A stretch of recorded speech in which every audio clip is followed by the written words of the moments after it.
Hi there, and welcome to Dork Wars Live, your galactic hub for all things Star Wars.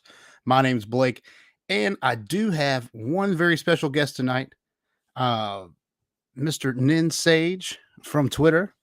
Hello. Yeah, how's it going, Nin Sage? Doing okay? Yes, very good. Thank you for having me. Of course, of course.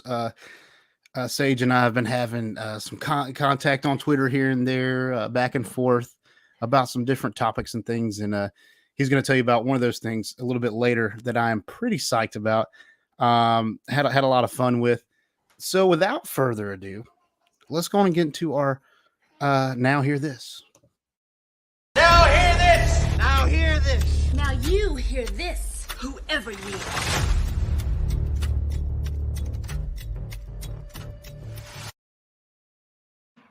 All right. So, legendary writer Chris Claremont celebrates Wolverine's 50th anniversary with Wolverine Madripoor Nights. So, next year is Wolverine's 50th year. And Chris Claremont, who made a good run in Uncanny X-Men, is going to be doing an, I guess, I don't know if it's a series or one off. I don't know. Um, so we'll see how that goes. Yeah, do we know is it just like a celebration thing, or is it going to be like a new story kind of thing? From what I can tell, it is going to be a 5-issue limited series, but I don't know if it's going to tie to current Marvel canon in the comics or what have you, because you know how that goes. Yeah. Oh Yeah, even yeah. even like I don't know, does Claremont does he write a lot of like new stuff still? To be honest with you, I haven't kept up with Marvel comics in a while, Yeah, me so neither. I don't know if I'm a big fan of like Silver Age and Golden Age comics and Hmm. up through the '90s. Man, I like Secret Yep. Wars and Civil War, all that stuff. Yeah, yeah. There you go. Obviously, Same. Same. but it's been a while since I've really gotten into the comics. Yeah. So I don't know if he's still writing stuff or not. It, one of But the weird either things way, with me in comics is I know everyone would pay attention to the writers. I never actually did all that much. It was just like if I liked the book, I liked the book. right?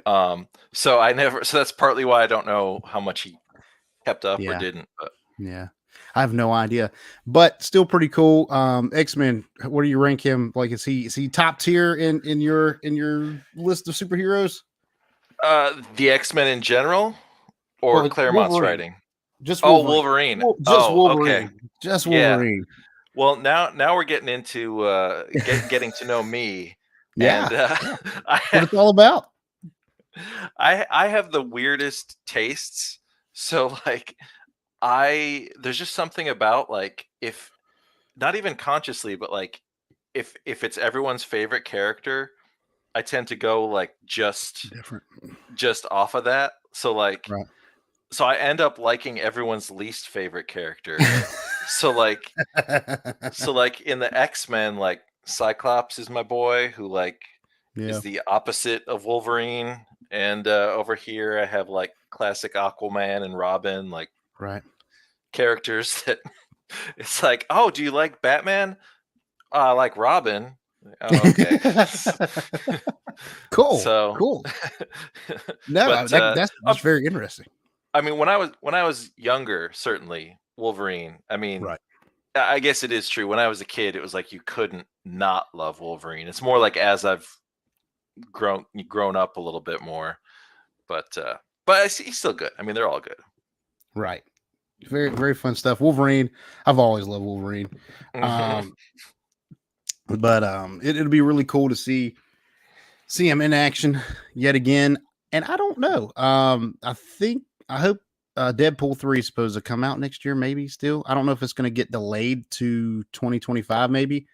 But Right, of course, right. it's heavily rumored. Probably, I think it may even be confirmed that Wolverine, Hugh Jackman as Wolverine, will be in that film. So if it's the 50th year of Wolverine and we get a Hugh Jackman return, I would be stoked. Yeah, that would be pretty cool. I like Deadpool 1 and 2. They're both Hey, good. very good movies. Um, and Hugh Jackman, even though he's like a foot taller than Wolverine is supposed to be. Yeah, He always did a right. great job. He always did a He great did. job. It's good casting. It really was. And now it's hard for me to see anyone else's Wolverine, to be honest with you. Yeah. You know, when they talk about recasting Wolverine, you know, if you want to recast Cyclops, all right, Jean Grey. I mean, we've done that. We've done it. Mhm, But mhm. we have never recast Hugh Jackman I as know. Isn't Wolverine. that crazy? And I think it's just he's so good at it. Yeah.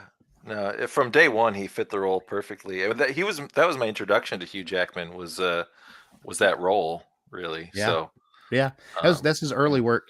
Jugger Voice in the comment section. Hugh Jackman has signed a multi-movie deal with Marvel Studios. That is confirmed. All right. All right, cool. That might be the saving grace there for Marvel, the Mhm. MCU. I'd love to see more of that. So moving on now, The Acolyte is seemingly still coming out next year. Even though we have the SAG-AFTRA strike, they are still pushing to get this show out when they wanted to. So I don't. We know next to nothing about this series. We have a cast list. Mhm. We know it takes place a little bit before Phantom Menace. I think 100 years is my Okay.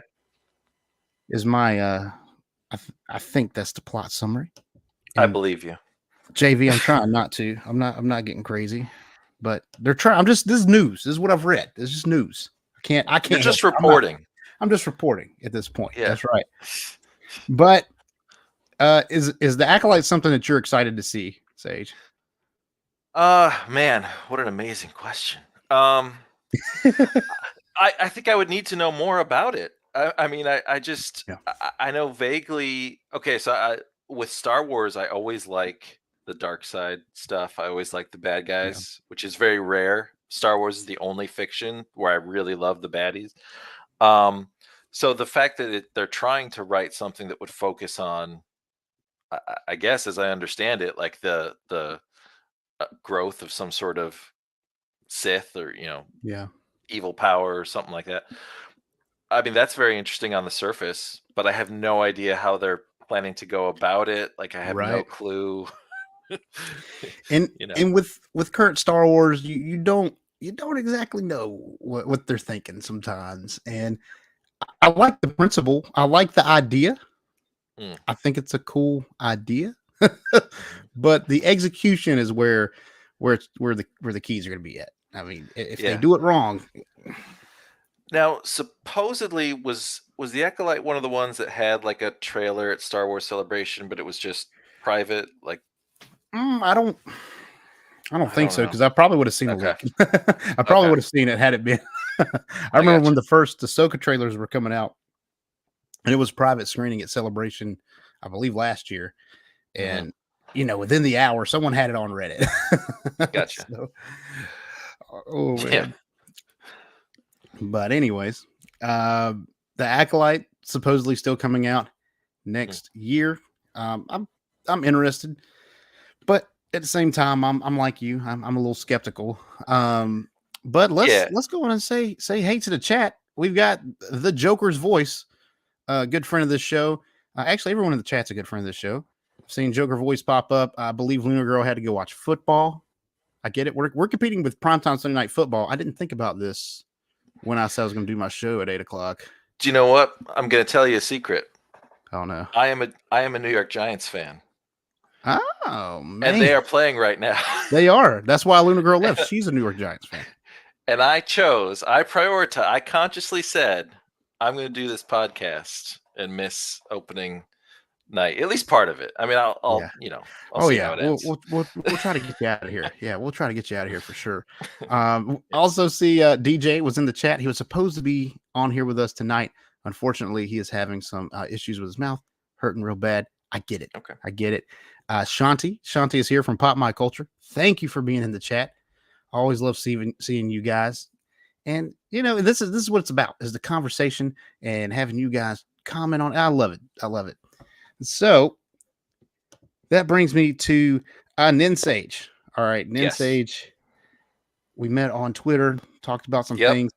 And where all good relationships begin. It's Twitter. Yeah.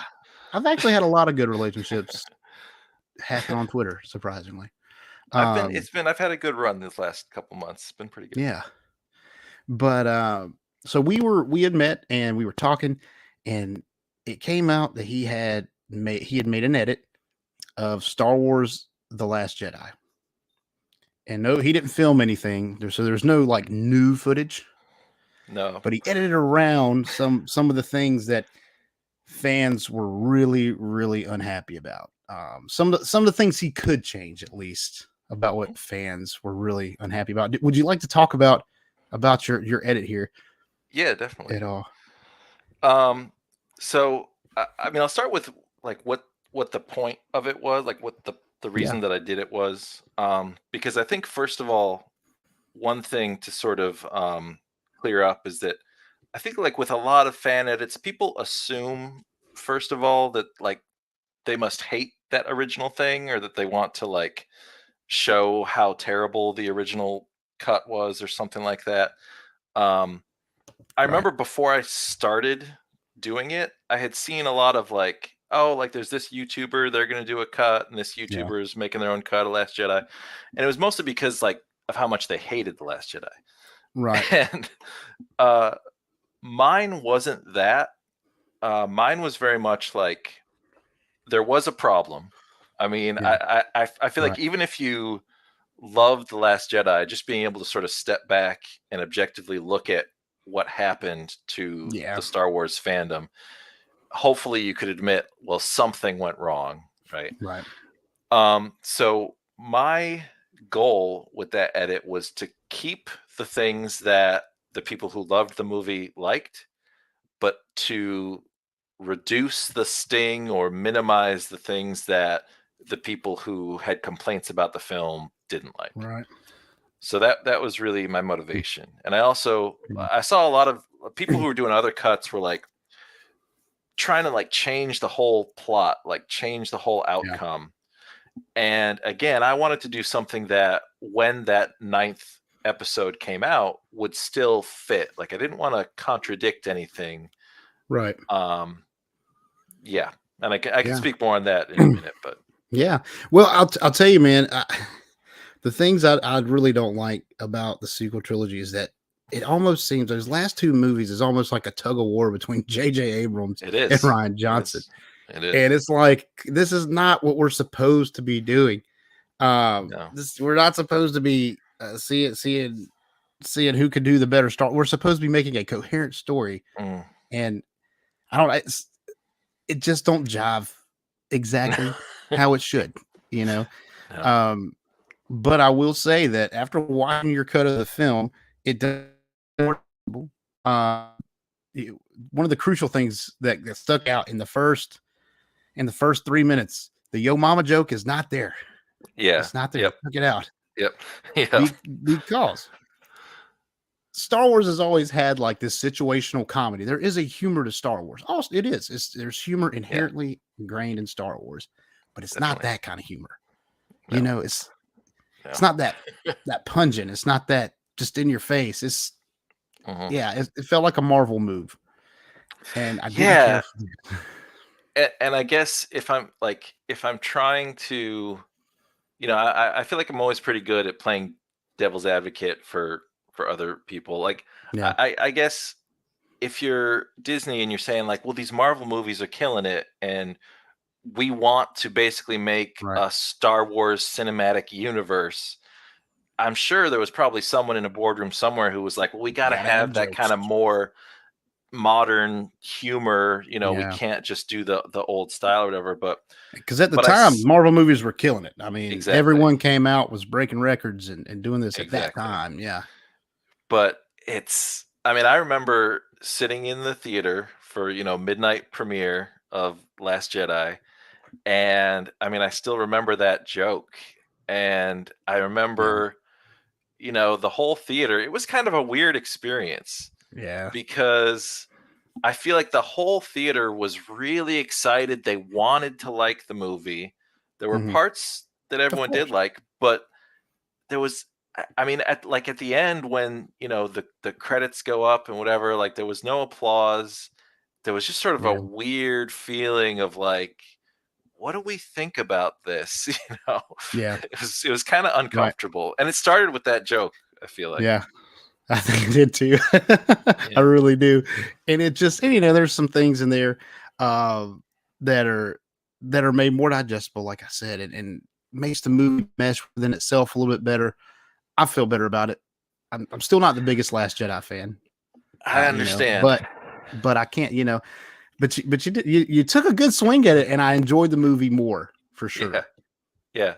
You're only the second like person to see it, or like second. This is like the second wave because the only other group of people that saw it was I was playing Star Wars Squadrons a lot when that game came out, and they had a Discord and they would do like a movie night every couple weeks. And at one point I was just like, hey, do you guys want to watch this cut that I made? And it was the same sort of reaction I think as you had and as other people had, where they're like, well, I really don't like The Last Jedi, but I guess I'll watch. And I think, your reaction was like theirs also, which is like, hey, this is better. Like, obviously you can't take something that you have major issues with and turn it into something you love. But I don't think there was any way that if you fundamentally do not like the ideas in that movie, which there are some that I do not, and there are some that I do like in the movie. There are some ideas and things that I thought were cool. I think my biggest one is Luke Skywalker. That's my biggest. I think, and that's a lot of people's biggest problem is the way he's portrayed. And and I'm cool with the whole downtrodden thing, and I just wish he would have went physically with her. Please, but I did I really like Kylo Ren in this. I did not like Kylo Ren in The Force Awakens. I did not. No. But I did like him in too emo, too whiny. It was just a little too much. And then I feel like in The Last Jedi, he kind of matured a little bit or something. And he still had like that rage, but I just enjoyed it better. And you really felt his struggle with the light side, which I thought was a cool idea. I don't think up to that point, we really didn't see people struggling turn to the light side. It's not like the light side grabbed at you like that. That is a cool idea. I really enjoyed that. So that's still in the movie, of course. And all the major plot points are still there. It is just things that make it more digestible. Now I lost my train of thought. It was not Kylo Swolo Ren. Yeah. I think even that scene, I just tweaked a couple, took out a couple frames here and there to make it a little bit less jarring. Because even if you thought that scene was great, it did kind of bring the film to a standstill. And I think that's why it became a meme, because it was just like, everyone it comes on, everyone's like, why is he shirtless? I'm glad he's not in the refresher. Like, like even his turn, and I think also maybe it's like, he's beefy under that suit, and I guess you don't really know. And it was just like, whoa, and the high pants, like that didn't help. That didn't help anything. So. Hey Jamie, you brought it up, brother. You brought it up. Wait, I missed what he said. What do you? We'll put it back up. Something. Yeah. Let's see. What did he say here? That wasn't permission to discuss that scene in Sage. Oh, goodness gracious. But anything else you'd like to say about the cut? I guess I would just say I was actually also originally inspired. Did you ever hear of the anti-cheese edits for the prequel trilogy? I'm not familiar. Yeah. So when I kind of got back into Star Wars after Force Awakens came out, I don't even remember how I heard about these, but someone, I don't even really know who it is, but they recut all 3 of the prequel films, and they called it the anti-cheese edit. Okay. And there's some cheese in there. Well, it's not that they just took out cheesy things. It's just they just improved. I mean, it was the same philosophy that I took, really, where it's mostly just addition by subtraction, a little bit less Jar Jar, You know, one of the striking things is, you know, whatever you think of the, is it the Trade Federation, you know, the like Asian Trade. accent or whatever. Yes.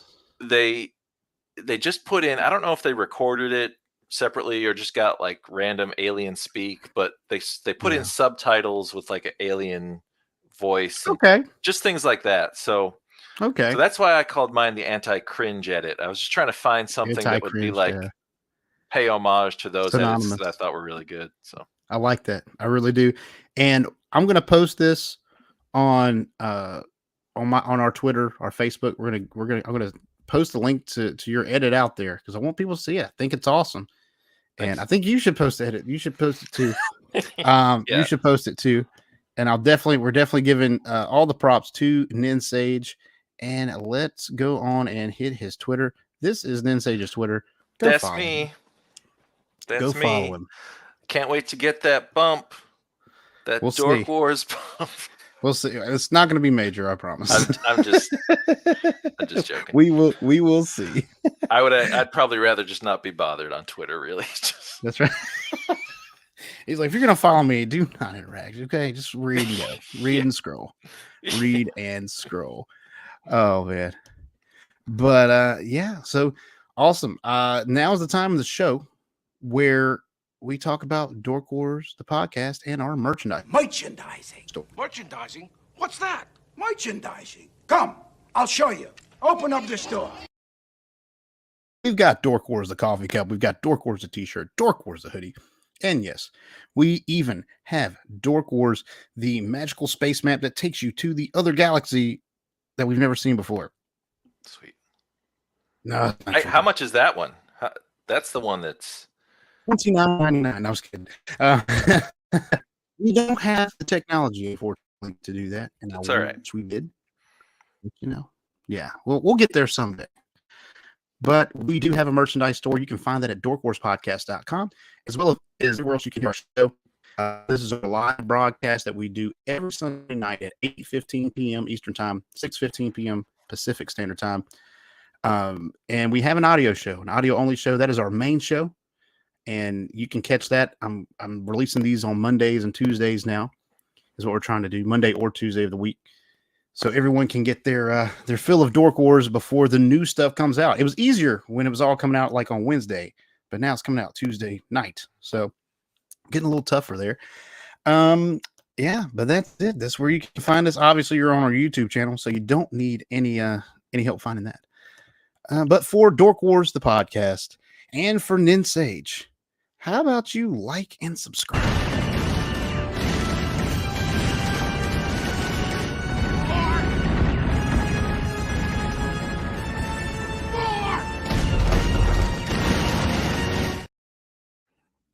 Favorite video. See, I get Last so much- Jedi's useful. See?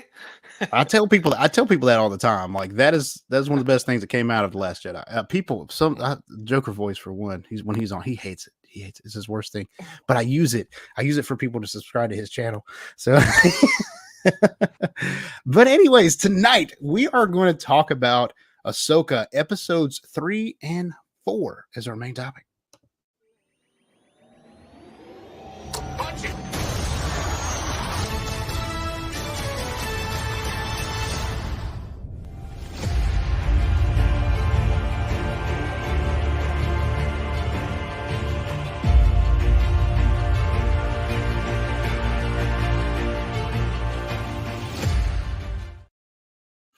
Before we get into talking any plot points or anything, I do want to issue a spoiler warning. From here on out, we will be spoiling these 2 episodes. We are assuming you've seen these episodes. We're probably not going to break it down scene by scene, but we're just going to really hit the highlights and talk about the things we like about each episode. So here is your spoiler warning.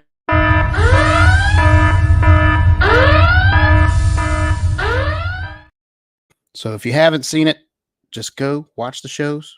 We'll be back on the replay. You can catch this tomorrow if you'd like. So, anyways. Oh, Joker.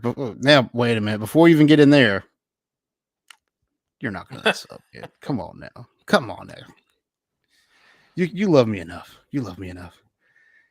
But so episodes 3 and 4, Time to Fly and Fallen Jedi. Ninsage, what were your thoughts on episode 3, just in general? Sure. So I've been watching the series along with my wife every Tuesday evening, and we really, really enjoyed episodes 1 and 2. And we watched episode 3, and I gotta say, I don't know, it's kind of weird because it seems like everyone loves episode 3. Like when I go online, people are like, "This is like it just keeps getting better," and like Filoni can't miss, and whatever. Yeah. But we actually were not crazy about episode 3. Yeah. It wasn't bad or anything, but it was a little slow. It was a little dry, and there's a lot with the whole outer space fight stuff that I didn't think worked. Yeah. That's my general thought.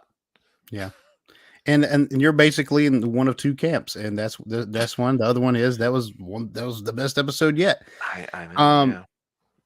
Yeah. I the first 2 episodes, the first one was okay, a lot of exposition, which I get for people who hadn't seen Clone Wars or Rebels.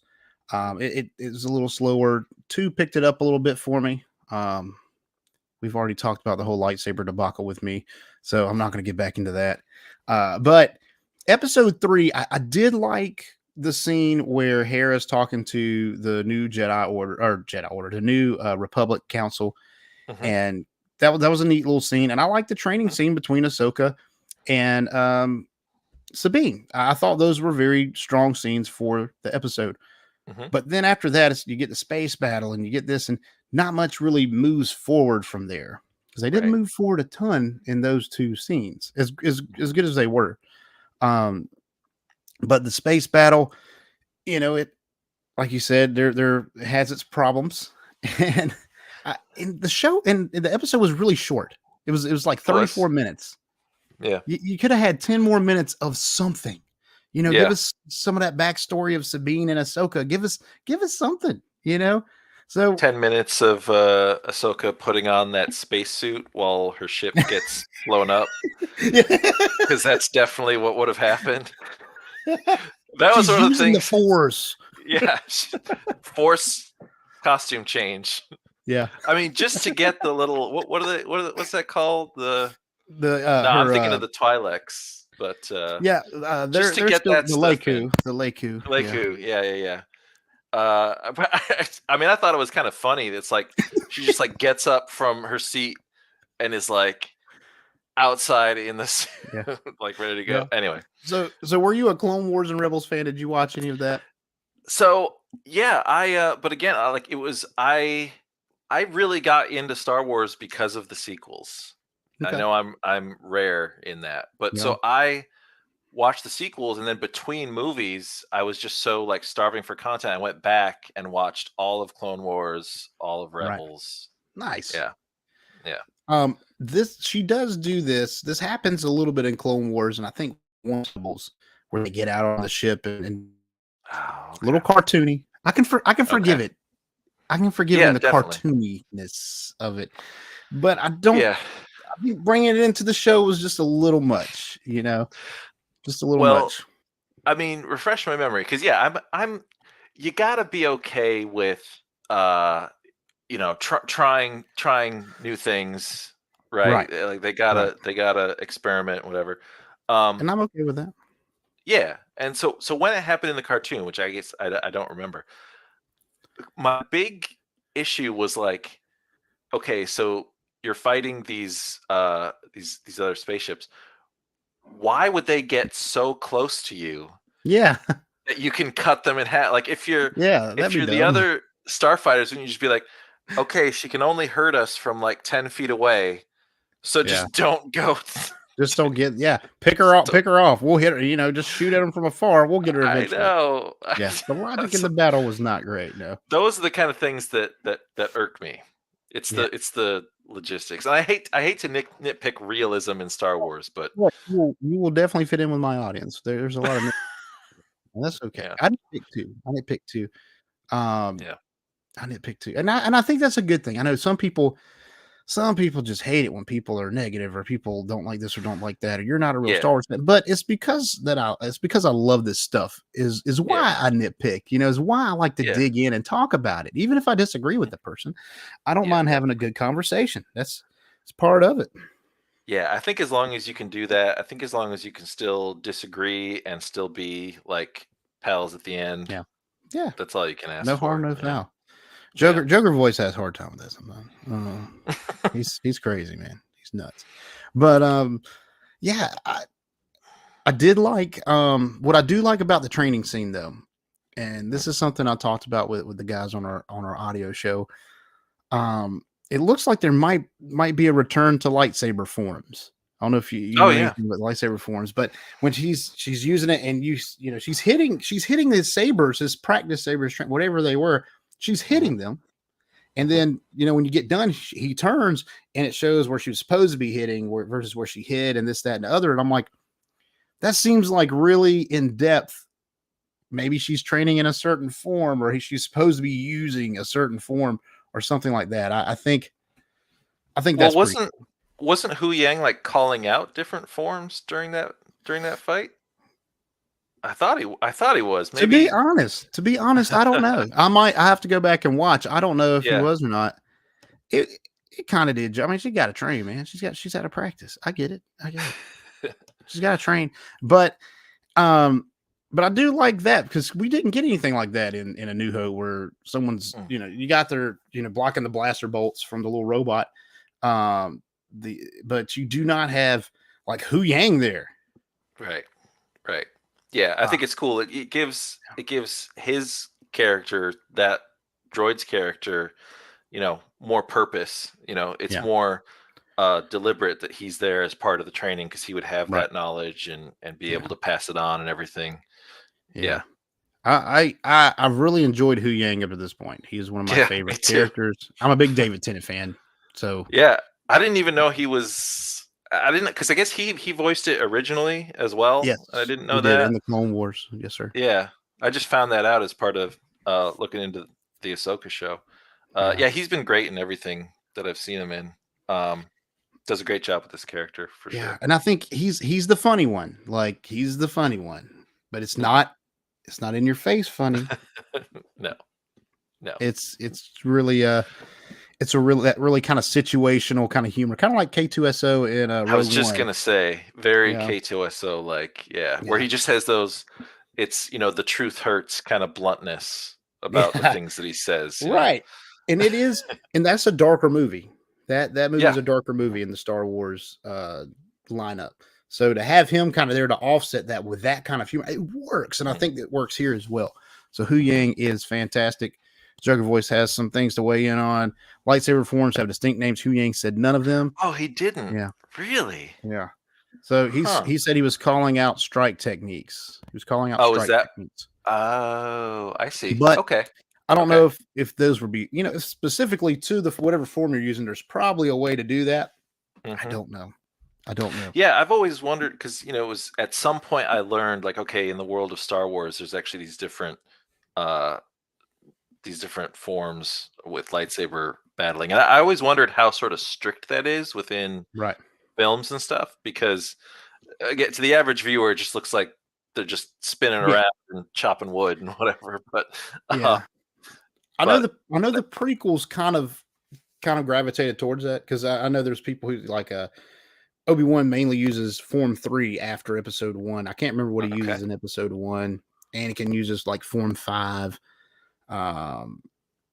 Windu is a Form 7 user. He uses Vapad, where he's like channeling the dark side back at his opponents. And it's cool lore. It's when you read into it, and it really kind of fits the personalities of those characters.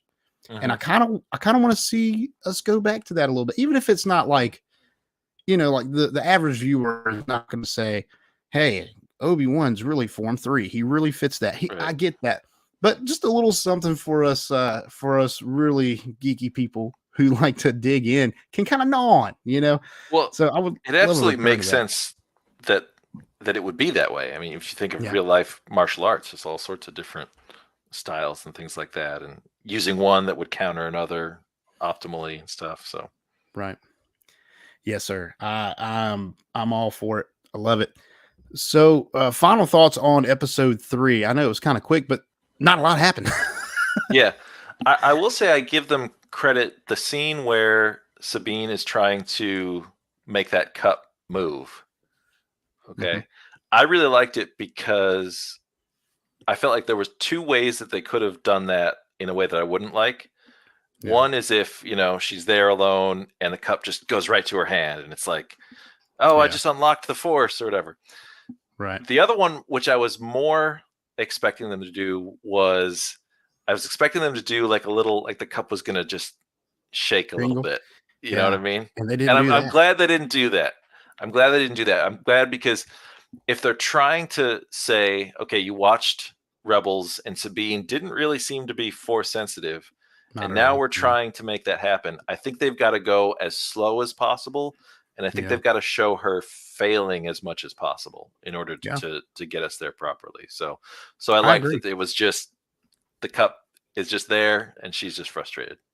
That's a good point. I agree with that. If they're gonna do this, I mean, they have to take it as slow as possible.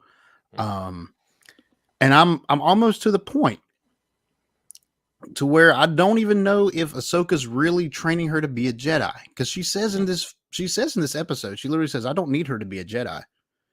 I just need her to be her best," or something to that effect. I know she definitely says, "I don't need her to be a Jedi," which makes sense because Ahsoka technically is not a Jedi. So Exactly.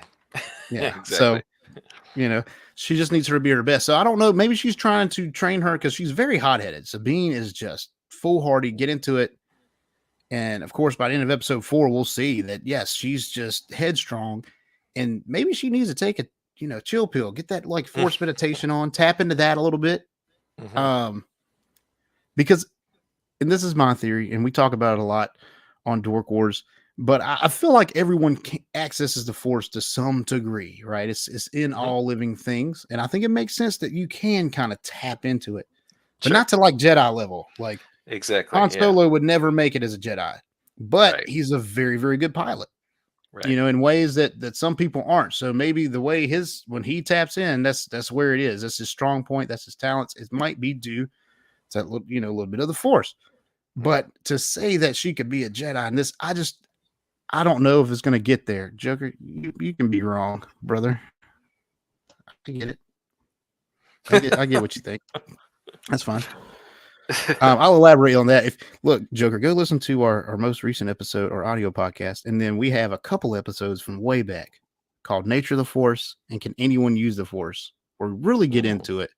It's very cool stuff. I had a very fun experience recording those episodes way back. But so I don't think she might not necessarily try to become like a lightsaber aficionado per se, someone who's gonna just be a force powerhouse. Right. I would hope. I mean, from the beginning, I was hoping she wouldn't, because as a lot of people said, she's already a cool Mandalorian. Yeah. You don't need to upgrade her character for No. this show. Like, you don't need to add more. You don't. Yeah.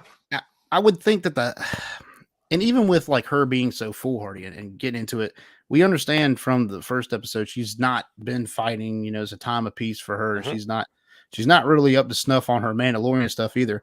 But I don't think she needs that added thing. She's already a Mandalorian. And yeah, we've got like Tar Vizsla and people like that. Cool. But Sabine is established. We know a lot about Sabine at this point. Yeah. And force sensitivity and the Jedi way really just doesn't click with her.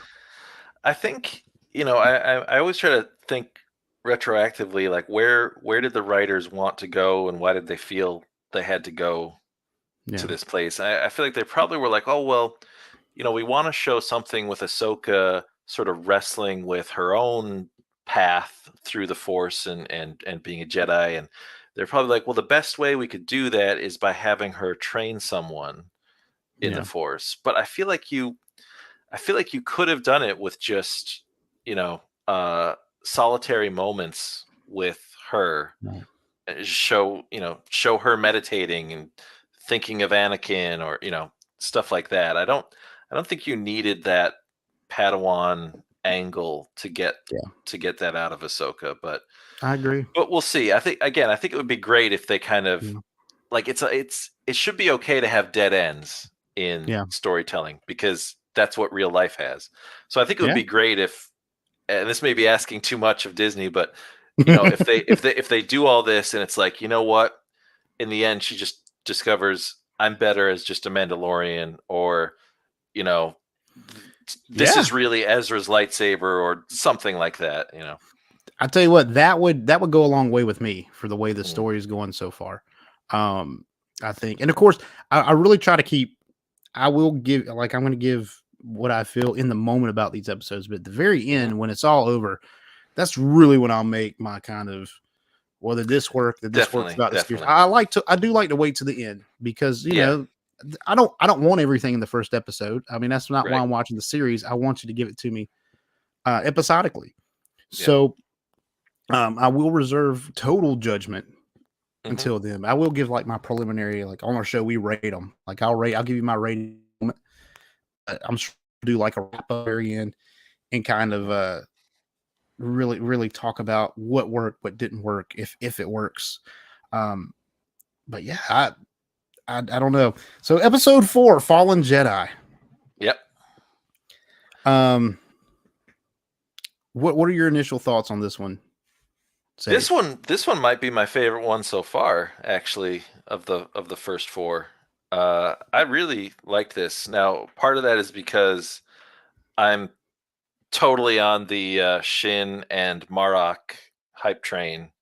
Yeah. And I think this episode showcased the two of them, even though we see Marok's end.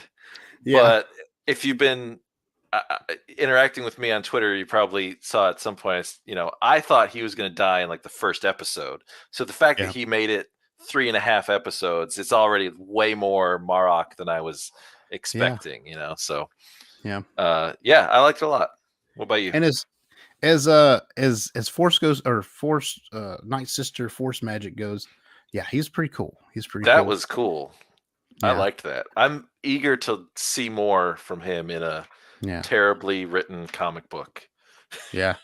Well, the thing is, I'm sure he's got to be some kind of reanimated something. The Night Sisters use necromancy. We know that. Yeah. So it's cool. It's cool. I think it was neat. I think my best part about that is if you were on social media at all, you saw the memes, you saw the posts. Who was Marok?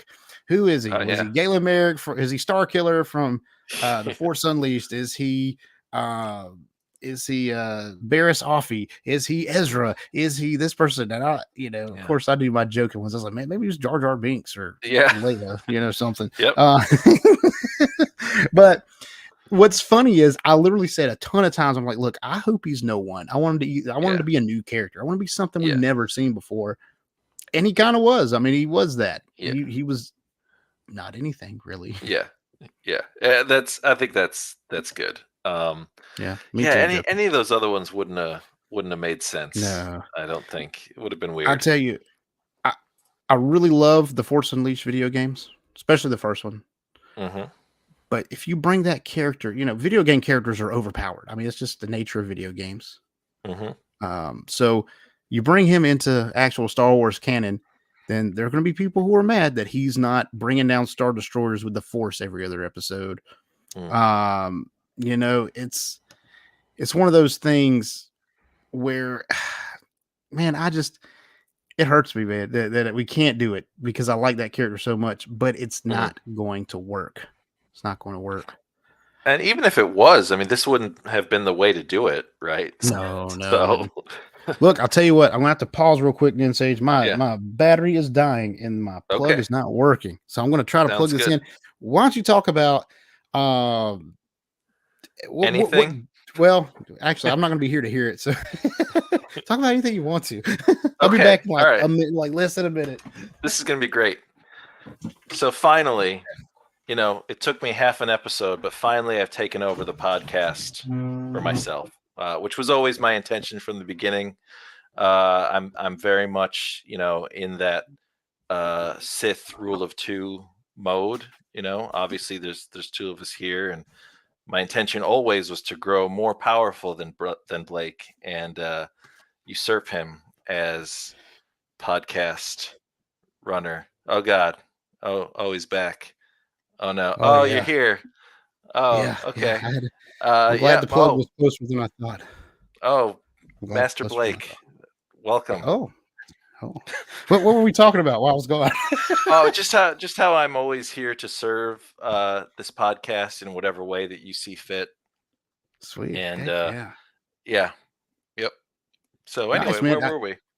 Where were we? We were talking about episode 4, and how Marok was no one, and it was great. Yes. I think that the best part of the show so far for me has been the bad guys. Oh yeah. Marok, Jin, Balin especially. Oh my gosh. Balin breaks my heart that it's so bittersweet because he might be the best actor on the show at the moment. And it's just so it's like even if you were going to try to say like, oh, we'll keep the character around and recast, it's not going to would be not the be same. No, not at all. Yeah. And I agree with Joker here. He does give more of an anti-hero vibe because he regrets doing some of the stuff. Like he's like, I don't want to fight. I don't want to fight her. It's a shame that I have to do this, but I'm not afraid to do this. Yep. I'm itching to see his story because there's one there. So I'm hoping we get that. Yeah. Here soon.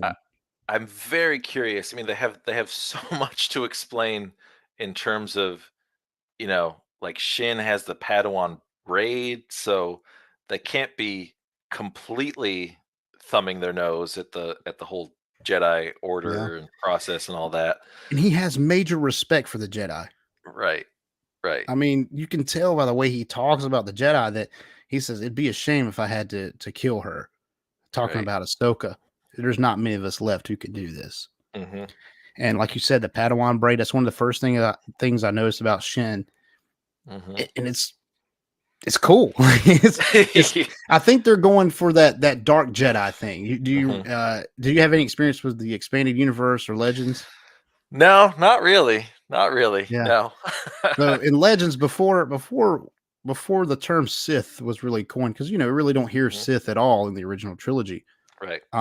In those books before the prequels came out, we had dark Jedi who were kind of like the Sith. But, I think they were a little bit darker, but I think that's what they're kind of trying to stab at here with these characters. And I'm enjoying it. I like the fact that there is a sense of morality to what they're doing, where if you're complete Sith, it's just, we're going to tear it all up because we want to. Right. Yeah. It's really hard to figure out because at the same time, when Shin asks Balin, like, what do we get out of it? His answer is something like power beyond what you can imagine. So, seeking power is kind of a Sith thing. So, and Jedi are supposed to be avoiding that. So, she's a darker character. She seems to enjoy the fighting.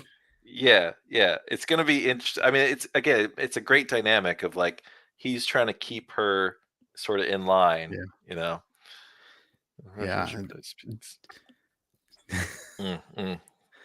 All right, man. You gotta admit though, all of Star Wars had questionable writing. There's 2 other people watching the stream, supposedly, from what I'm seeing, and they're not commenting like Joker is.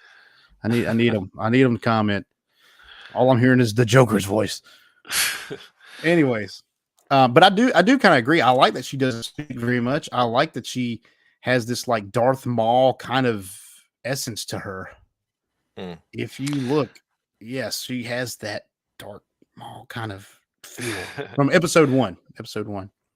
Yeah, I feel like any character where you feel like they are just sort of a wild dog on a leash that could snap at any time, and then so I feel like Balin is kind of that like that leash like that she's tugging against, and we'll see. There's speculation all over the place of like, of course, she's gonna turn on him or he's gonna go full redemption or There's tons of theories, and I think that's one of like the biggest things that I'm looking for. That's one of the best plot lines I've seen through this show. Um, because he's new, he's fresh, Mhm. and I like seeing the return of the Rebels folks in live action. That was going to be cool, and I've liked it, but I haven't loved it so far. I'm just not in Mm. love with all the interactions between the characters yet. We'll see Yeah. how it plays out and how this develops. But Balin is just he's so cool. But we Yeah. know next to nothing about his history. We haven't really been living with this character at all. So it's all fresh, it's all new. He's pretty Right. cool. So if you're Dave Filoni right now and you've got this movie on the horizon, Yeah. right? And do we know what year that's targeted for? I I can't think remember. 2025 or Really? That 26. soon? I think it's Okay. 25. Yeah. Okay. Because I'm just guessing that anything in this show that could possibly need wrapping up is going to be wrapped up in that film. Maybe. In other words, not in this series. I'm believing that that's going to be like the Avengers of Yeah. what we've been seeing, like Mandalorian, Yeah. Ahsoka, Luke will come in, and I think that's kind of where we're gonna see like Book of Boba Fett. He'll probably hang out in the movie. I think that's going to be our Avengers for Star Wars. That wouldn't be bad. I'd take that. Yeah. Obviously, if it's done if done well, which is a subjective thing, but it is. It very much is. And this is going back a minute.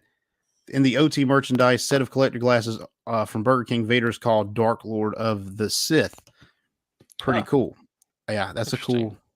So even though we didn't have, it wasn't like in the common vernacular, and I think there's trading cards and stuff that do say Vader, Dark Lord of the Sith. But I do think that's who's going to remember that? I mean, I don't know. I just don't. It wasn't prevalent enough for the people writing the expanded universe to put it in their stuff. Yeah. I have one expanded universe novel. Oh, okay. Which I asked for Christmas when it was new in like the mid 90s. And it's called it's called Crystal Star, not the Dark Crystal. And totally different, way creepier. Yeah. And I remember it was just one of those things. It was like before Christmas time, I was walking around the mall with my parents. I saw the cover and I was like, oh man, I had no idea any of that other stuff existed. I was like, oh, there's more beyond just those first 3 movies. I was like, there's Mom, Dad, I want, can we put this on my Christmas list? So I got it for Christmas and I started reading. It's like, there was all this stuff that I had it was like, I started reading. It's like Han and Leia have twins and like, what? And so I rediscovered the book like just this past summer at my parents' house. And it had my bookmark on page like 15. So I only made it 15 pages in. So that's my expanded universe knowledge is the first 15 confused pages of Crystal Star. Well, I think it's worth noting that George never considered it his canon, but a large majority of the fan base did consider it their canon because that's all we had. I mean, that's literally all we had. And there are some fantastic stories. So even if you got a YouTube, some of these stories, they're very fun. Obviously, they don't, most of them do end like they go somewhere, but some of these characters obviously do not have a specified ending because Disney discontinued that line in 2014, branding it Legends. So I'm a little sad about that, but that's just me. I can't imagine having been invested in all that. I mean, I think that's probably also where a lot of the hostility and animosity comes from is, you're replacing something that people really loved and got invested with. And it's like, well, you gotta be as good or better. Yeah. Well, and they're taking a lot from those novels and like Thrawn. Thrawn was originally a EU character in the early Right. 90s. Came out his trilogy of books. He was a massive hit with Star Wars fans, and they brought him in the Rebels. Like, oh, this is cool.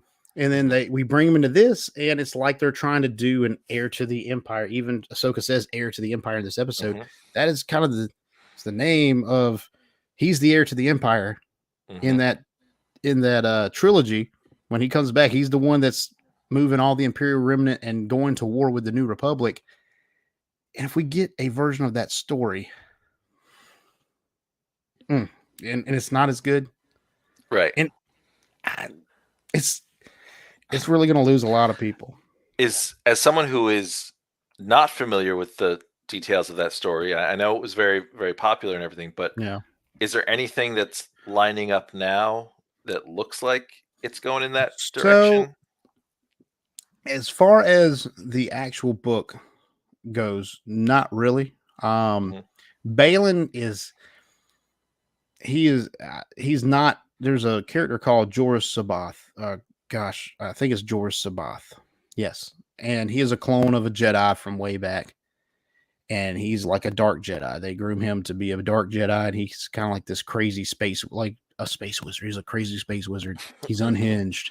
So not like Balin in that sense, but it could be kind of a comparison. I don't see anything verbatim that lines up with that story, but this is going to take place in that same kind of timeline. He is coming back. That they want him to come back and be the heir to the Empire.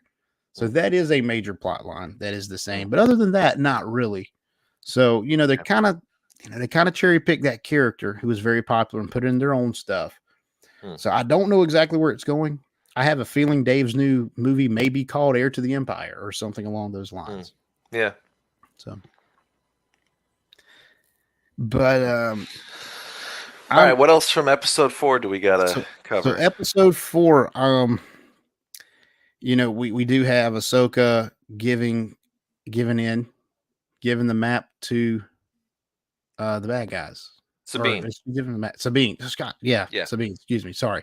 Yeah. Sabine doing the bad thing. Which I thought that was one of those. It was one of those examples of a decision that I don't know that Sabine would actually do that just based on what I remember of her character. But she kind of had to make the plot go forward. Yeah. Yeah. And I think, and a lot of people say, just playing devil's advocate on that, a lot of people will say, she's lived with this for 11, 12 years, maybe 10 to 12 years. She's been living with this since the end of Rebels. She's been living without Ezra. She's been living without Kanan died recently before that. She's pretty depressed. Like she's not in a good head state. I mean, she's not. Right. She's not in a good state of mind. And it even seems like she didn't even progress past her teenage years and in her attitude the way she does. I can't really say that that's not a good argument because I think it is a good argument. I agree. And I think I've also seen people just saying, well, she sees it as the only way to get Ezra back. Yeah. And really, as we talked about, Balin as a character, he exudes, that presence of not being pure evil. So I suppose if anyone could win her trust, it'd be someone like that. It'd be Yeah. So that does happen. She gives in. And to what ends? Maybe she's thinking she'll get there, and her and Ezra will fight off the bad guys to the end, which will be really tough because we do know Thrawn is over there, and his whole crew went with them on that ship. So, I mean, Ezra either escaped and ran away. They're in some kind of weird partnership, or he's captured. Those are I don't know. I don't know any other way it could be. It's going to be bonkers to learn whatever happened. I mean, there's so many. There's more ridiculous explanations than there are sensible ones. Right. So we'll see. Yeah, we'll see what happens. I think the final thing that we really need to get to is the world between worlds, or what seems to be. Seems to be the world between worlds. Ahsoka is pushed off the cliff by Balin. Falls, and instead of dying, she ends up. We don't see what happens after she falls, but the next time we see Ahsoka, she's waking up, and we hear, "Hey, Snips," turns around, Mhm. and there's really shiny looking Anakin. Um, Yep. very pale, shiny looking Anakin. Disney just doesn't have the budget to get it right. Jamie's got he's got the TED talk going on in the comment section. Thank you. Disney, they're just strapped for cash. They can't afford to get it. Right. Of course not. It's a small indie development. And yeah. Right. They're on the side of the street. Dave Filoni's out there with his cowboy hat. Tip me. I told you I watched these with my wife, and she's not the type to really nitpick. Yeah. But yeah, when that came up, she was just like, why does this not look right? And well, I told her, I was like, there's going to be some 12-year-old with deep fake software that improves it by tomorrow. That's what people, I mean, the first Luke Skywalker at the end of season 2, the first de-aging looked really well. I think really good. I think he looked good. He looked pretty good, and he kind of had that same, if you think way back to Rogue One, we got Tarkin and Leia de-aged, Tarkin wasn't de-aged. He was just digitally done. Right. And at the time when I saw those, I was like, man, those look really great because we've never seen. I thought Tarkin was okay. Leia was. I don't say great. It's okay. It's okay. You're just saying how you felt at the time. Yeah. At the time, and it's not that I thought that they looked seamlessly like a human, but we had never seen anything like that, and they were a semblance of that human. Yep. In fit.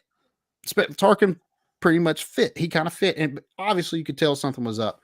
We fast forward to Luke Skywalker in season 2 of Mando. They've improved it. He's still kind of not right there, but he's getting there. He's close. And Book of Boba Fett, Luke Skywalker, pretty fantastic. Other than I think like that, there you can still see some of the deadness behind the eyes, just a little bit. Yeah. Some weird things with the eyes, but other than that, the tip off for me is I think they must tell them you can't move your body very much. Yeah. Because they're usually just standing there. Yeah. But right. Anyway.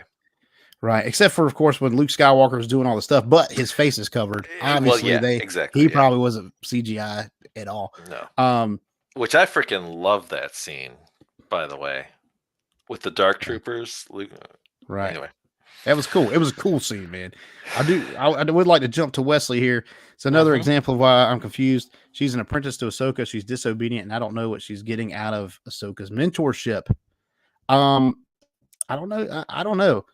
It seems she's got that bull. She's still bullheaded. Like she's still got that stubbornness that she cannot let go of. It's her way or the highway. And she was like that in Rebels. So I don't know. Ahsoka is trying to see her worth. She's trying to change. She feels she walked away from Sabine and Anakin. We know that this kind of plays into what we're talking about right now. Anyways, she definitely feels horrible about leaving Anakin. She feels like she is a big part of the reason he fell to the dark side. And this is all, I guess, is all kind of just guessing, but I mean, it seems that way. I think it's a really good guess. And by not abandoning Sabine and really trying to help her and make her better and do this, she is essentially making up for Anakin or trying to make up for Anakin.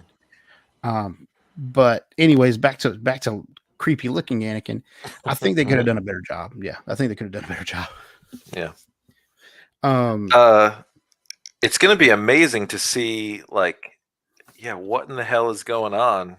Yeah. I mean, first of all, because some people are thinking, and I don't think this is true, but like, well, did she actually like die?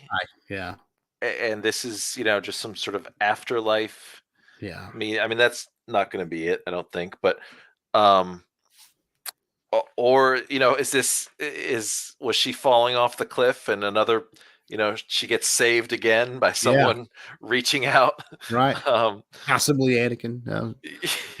Yeah. So, and I've seen is this Anakin? I'm sure you're familiar with the Mortis arc, with the brother and the son, the daughter, and the father. Some people were thinking this is the son trying to play a trick on Ahsoka or try to get rid of her because she is the embodiment of the daughter now. The daughter breathed her life into her in that arc. If you haven't seen that arc, it's in the Clone Wars. think season 3 or 4. I remember it. I remember being a little confused, but I remember it. Yeah, I mean, it was out there, and for the time, I mean, like, it was cool though. I liked it. Was it. cool. It was cool, but it was out there. Yeah, and at the those time, are those risks that I think pay off. You know, I do too. And the fact that they don't remember it afterwards and stuff, it's really cool. It's like, oh man, Anakin really was the chosen one. He really was, and they actually play off that in the EU. The last series of the expanded universe focused on a villain that came from Mortis with the father and the daughter and the son. Really cool stuff. But some people think it's the son. They don't think it's really Anakin. I don't know what to think, because we know next to nothing about the world between worlds other than you can see and kind of interact with points in time in the Star Wars universe. I will say I don't want a multiverse. So, no, please God, no. No, that's not what Star Wars needs. I think that is something every fan can vehemently get behind together, because we don't want that. I've not seen any positives about that. No. So I don't know. I think the two things for the world between worlds: use it sparingly, and do not create multiverses. Yep. Yeah, that'd be cool. And I don't mind setting like that legend stuff in like a separate thing, but I don't want the two to like interact, if you know what I mean. So. No, I think they had to bring it in, because to introduce the world between worlds in the animated series, and then to never revisit something so powerful, right? You had to address it. Even just give us a little bit more about what it actually is. Yeah, you know. And I think that plays into the mystique of it. I think that's a draw to that dimension. It's neat. Yeah. So, but yes, please mention it again. Yeah. Very interesting to see what, this entity that certainly looks like Anakin will be. Yeah. Awesome. Great discussion tonight. I've really enjoyed talking these few episodes with you. Anything else about episode 4 or what you'd like to see before we wrap up? Just more Shin. Yeah. Just more Shin forever. That's all. All right. He's on the Shin Hati train. Everyone wants more Shin. I think Shin's great as well. Yep. But thank you everyone for listening. Ninsage, where can we find you? Twitter at Ninsage81. That's me. Ninsage81. And we're going to have nothing to promote and nothing to like or subscribe to. You promote to yourself. Like or subscribe to Twitter. This is the beginning of my brand. There you go. This is it. I can't wait to I'm going to post your edit, your links to your edit. Yeah. That'd be cool. Hope you do the same, and see what we see what we get, what other people think, and I think it'll be favorable. I've really liked it. So cool. Thank you. We will talk at everyone later. Thank you so much for listening to Dork Wars, a podcast. We could not do this without you. So visit dorkwarspodcast.com. Thank you, and may the Force be with you. Thank you for supporting Dork Wars, the podcast. You can check us out on facebook.com/Dork Wars, the podcast. And if you would like to join in on the discussion or maybe suggest topics for us to discuss, please do so by joining our Discord community or sending us an email at dorkwarspodcast@gmail.com.